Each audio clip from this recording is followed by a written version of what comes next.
یہ جو میں نے بتایا کہ اطاعت کلی، ہمہ تن، ہمہ وقت، ہمہ وجوہ، جزوی اطاعت نہیں، بس یہ ذرا نوٹ آف کاشن ہے۔ اگر ہم اللہ کا ایک حکم مانیں گے، ایک نہیں مانیں گے، یہ جزوی اطاعت ہے، یہ اللہ کو قبول نہیں ہے۔ اللہ کی طرف سے تو یوں سمجھیے کہ پیکج ڈیل ہے، ٹیک اٹ اور لیو اٹ، لینا ہے تو پورا لو ورنہ دفع ہو جاؤ، اللہ کو تمہاری ضرورت نہیں ہے، تمہیں اللہ کی ضرورت ہے۔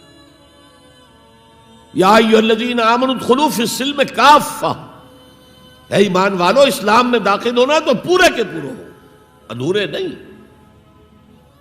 اور سورہ بقرہ کی آیت نمبر 85 کے اندر تو جو وعید آئی ہے، افتؤمنون ببعض الکتاب وتکفرون ببعض، کیا تم ہماری کتاب، ہماری شریعت کے کچھ حصے کو مانتے ہو اور کچھ کو رد کرتے ہو؟ فما جزاء من یفعل ذلک منکم، تو جو کوئی بھی تم میں سے یہ روش اختیار کریں گے ان کی کوئی سزا اس کے سوا نہیں ہے، کان کھول کر سنیے، ان کی کوئی سزا اس کے سوا نہیں ہے کہ دنیا میں ذلیل و خوار کر دیے جائیں اور قیامت کے دن یردون الی اشد العذاب، شدید ترین عذاب میں جھونک دیے جائیں۔ وما اللہ بغافل عما تعملون، اللہ غافل نہیں ہے، بے خبر نہیں ہے، لا علم نہیں ہے اس سے کہ جو تم کر رہے ہو۔ تم اپنی داڑھیوں کے طول سے اللہ کو دھوکہ نہیں دے سکتے،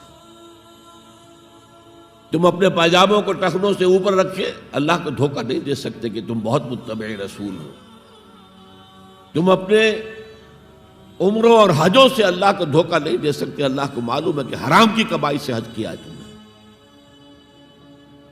حرام کی کمائی سے عمرہ کیا ہے تم نے۔ تو یہ جو جزوی اطاعت ہے کوئی اطاعت نہیں، اللہ کو قبول نہیں۔ آدمی سوچتا ہے کہ چلیے میں نے یہ کام اچھے کیے، یہ برے کیے، مجھے اچھے کاموں کا کچھ کریڈٹ بھی تو ملنا چاہیے نا، لیکن نہیں، اللہ کہتا ہے جزوی اطاعت منہ پر دے ماری جائے گی، اور جو دنیا کی سزا ہے وہ تو ہم اپنی آنکھوں سے دیکھ رہے ہیں۔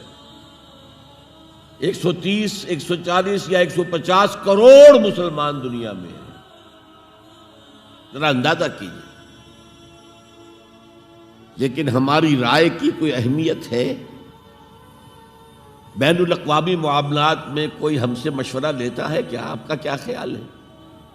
کس نمی پرست کے بھیا کیستی، ایسے بھی ملک تھے کہنا چاہیے، اب تو ان کا حال پتلا ہے، دولت کے انبار تھے ان کے پاس، لیکن ان کا مذاق اڑتا تھا مغربی ممالک، وہ چاہے سعودی بادشاہ ہوں اور چاہے وہ UAE کے امیر ہوں، مذاق ہی اڑتا تھا نا، کوئی حیثیت نہیں۔ حالانکہ کتنا بڑا رقبہ ہے انڈونیشیا کے آخری جزیروں سے لے کر موریتانیہ تک، سالڈ اسلامی آبادی، مسلمان آبادی۔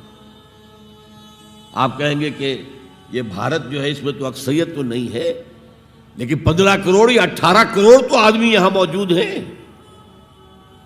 لیکن کوئی عزت، کوئی حیثیت دنیاوی بین الاقوامی سطح پر۔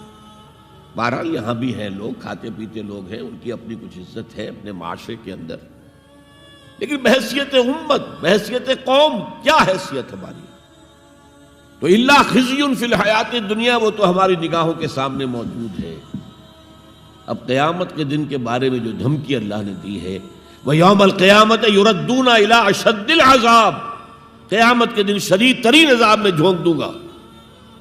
اس پر اللہ سے معافی طلب کی جا سکتی ہے، دعا ہی کی جا سکتی ہے، اللہ ہم پر رحم فرمائیے۔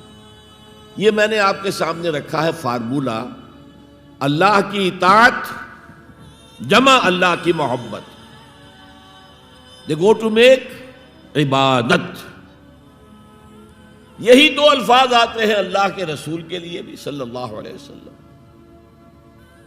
اللہ کے رسول کی اطاعت یہ تو اسلام کا بنیادی تقاضا ہے، اطیعوا اللہ واطیعوا الرسول فإن تولوا فإن اللہ لا يحب الکافرین۔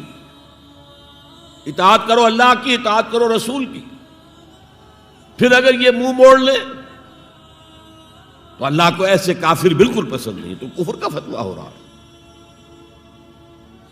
لیکن اللہ کے رسول کی اطاعت کے ساتھ محبت کو جمع کیجئے۔ میں نے ابھی آپ کو حدیث سنائی ہے، حضور نے فرمایا لا یؤمن احدکم حتی اکون احب الیہ من والدہ وولدہ والناس اجمعین، تم میں سے کوئی شخص مومن ہو ہی نہیں سکتا جب تک کہ میں اسے محبوب تر نہ ہو جاؤں اپنے باپ سے، اپنے بیٹے سے اور تمام انسانوں سے۔ تو اللہ کے رسول کی اطاعت جمع اس کی محبت۔ اس محبت کے ضمن میں ایک واقعہ یاد آیا جس سے اندازہ ہوگا کہ کس قدر اپنائیت تھی، کتنا قرب تھا حضور کے اور حضرت عمر فاروق رضی اللہ تعالیٰ عنہ کے مابین۔ ایک مرتبہ حضور دریافت کرتے ہیں حضرت عمر سے، عمر تمہیں مجھ سے کتنی محبت ہے؟ اب آپ سوچئے، ذرا سا بھی مغایرت کا باریک سا پردہ بھی اگر کہیں ہو تو کیا یہ سوال کیا جا سکتا ہے؟ تو انتہائی قریبی شخص سے ہی کیا جائے گا، تمہیں مجھ سے کتنی محبت ہے؟ عرض کیا آپ مجھے دنیا کے ہر انسان سے بڑھ کر عزیز ہیں۔ فرمایا اور اپنی جان سے؟ اب ذرا سا توقف کیا حضرت عمر نے، الان ہاں اب میں یہ بھی کہتا ہوں کہ آپ مجھے میری جان سے زیادہ عزیز ہیں۔ تو حضور نے فرمایا اب آئے ہو مقام مطلوب پر۔ تو رسول کی اطاعت جمع محبت، اس کا نام ہے اتباع، پیروی کرنا۔ فرق کیا ہے؟ اطاعت کی جاتی ہے حکم کی، اور پیروی کی جاتی کسی کے نقش قدم کی، چاہے اس نے حکم دیا ہو چاہے نہ دیا ہو، جو وہ کرتا ہو کرنا۔ یہ ہے اتباع۔ یہ اطاعت سے بہت بلند شے ہو گئی۔ مثال کے طور پر یہ چھوٹی چھوٹی مثالیں، اصل اتباع کیا ہے وہ میں بعد میں عرض کروں گا۔ کوئی ایک صحابی بدو باہر سے آئے، ایک ہی دفعہ حضور کو دیکھا، حضور اس وقت اس حالت میں تھے کہ آپ کے بٹن جو ہے کھلے ہوئے تھے گریبان کے، انہوں نے پھر ساری عمر اپنے گریبان کے بٹن نہیں لگائے۔ میں نے اللہ کے رسول کو اس حال میں دیکھا ہے، میں تو ان کی پیروی کروں گا، حضور نے کوئی حکم تو نہیں دیا تھا۔ تو یہ جو محبت، شدید محبت کے تحت جو بات آئے گی اس کا نام اتباع ہے، اور اس اتباع کا مقام کیا ہے وہ آیت میں سنا چکا ہوں آپ کو۔ قُلْ إِن كُنتُمْ تُحِبُّونَ اللَّهَ فَاتَّبِعُونِي يُحْبِبْكُمُ اللَّهُ۔ اے نبی ان سے کہہ دیجئے اگر تم اللہ سے محبت کرتے ہو تو میرا اتباع کرو، میرے نقش قدم پر چلو، میری پیروی کرو۔ اللہ تم سے محبت کرے گا، تم اللہ کے محب نہیں محبوب بن جاؤ گے۔ اور اگر کہیں کوئی لغزش ہو گئی، کوئی خطا ہو گئی، کہیں جذبات کی رو میں بہہ کر کوئی گناہ کر بیٹھے تو اللہ معاف فرما دے گا۔ اللہ بڑا غفور ہے، اللہ بڑا رحیم ہے۔ هي الحلقات تحفظني بآيات من القرآن، هي الحلقات تملأني بحب المصطفى العدنان۔